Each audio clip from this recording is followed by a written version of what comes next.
What if I told you the single most important leadership inspection you'll ever do has nothing to do with your team, your numbers, or your processes, but everything to do with yourself? Well, today we're going to dive into a really powerful idea from James Oyola's book, The Helpful Leader, and unpack one simple rule that could literally change how you lead. And here it is. This is the big one, rule number 22 from the book, and it's the foundation for our entire conversation. The best inspection is introspection. It sounds so simple, right? But the idea is profound. Before you can effectively look outward at your team, the most critical work has to happen inward. This is the absolute starting point for being a truly helpful leader. So yeah, that brings us right here. The very first inspection is always you. Now, this isn't about just sitting around thinking about yourself. It's about taking a courageous, honest look at your own biases, your actual strengths, and yep, your weaknesses. I mean, think about it. How can you possibly lead other people with clarity if you haven't even found it in yourself yet? So what exactly are we talking about when we say introspection? It's way more than just a passing thought. The book defines it as a courageous examination of your thoughts, feelings, and motivations. That word courageous is key. It's about actively digging in to figure out what really makes you tick. It takes guts for sure, but the payoff is just huge. Okay, so let's get into the why. Why do all this tough internal work? Because it's not just some feel-good exercise. It gives you a real, tangible advantage. Leaders who do this work have a serious edge when it comes to building teams that are not only high-performing, but also healthy and happy.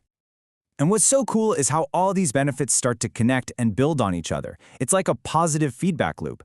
When you understand yourself better, boom, you make clearer decisions. That self-awareness also builds empathy for your team, which in turn helps you manage your own stress. And when a leader is open and honest about their own growth, it gives everyone else permission to do the same. It creates a whole culture of improvement. All right, this next part is where things get really interesting.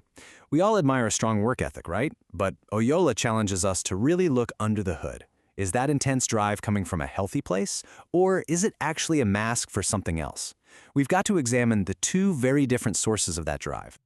So this leads to a pretty crucial question. Every single one of us should be asking ourselves, what's really driving your work ethic? What's the fuel in your engine? Is it a genuine passion for what you do, for the mission, for your people? Or is it something a little darker? Maybe a need to prove something, or a deep-seated fear of failure. Being brutally honest here is the first, most important step. And you can see the two paths so clearly here. On one side, you've got work that's fueled by real passion. It's sustainable, it actually energizes you and everyone around you. It builds trust. But then there's the shadow side. Work that's driven by insecurity or some unresolved stuff from the past. On the surface, it might look like incredible dedication, but underneath, it's a fast track to burnout, dysfunction, and a culture of anxiety. This quote from the book just nails it.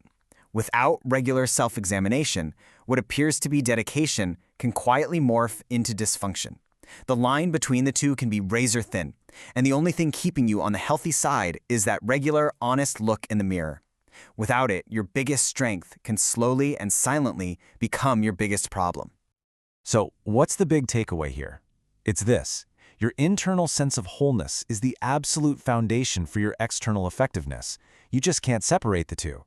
Any unresolved issues you're carrying around don't just stay inside you. They inevitably show up in how you lead. Think of it this way. Unexamined wounds, they don't stay contained. They leak. They always do. They might leak out as impatience with your team, as a need to micromanage everything, as an inability to trust people, or maybe as a knee-jerk defensive reaction to feedback. Your internal world is always shaping your external actions, whether you realize it or not. Let's just trace how this happens. Step 1. It starts with an unexamined wound. Could be an old insecurity, a fear of not being good enough. Then, step 2. A leadership challenge hits. A tough conversation, a project that fails. That challenge basically pokes the wound. And what happens next? Step 3. A dysfunctional, emotional knee-jerk reaction, instead of a thoughtful, wise response. And that, right there, is the entire goal of introspection for a leader. It's about creating just enough space between a trigger and your action so that you can choose a wise response, instead of letting an old wound choose a damaging reaction for you. See the difference? Responding is a choice. Reacting is just an impulse. So we're going to end this not with a neat little summary, but with a challenge. Because great leadership isn't about being perfect. It's about being aware. So here's the question for you. What is one blind spot, one potential wound that you're courageous enough to just look at today? Maybe it's how you handle feedback, or your impatience when things go wrong. Just picking one thing and observing it without judgment, that is the first step.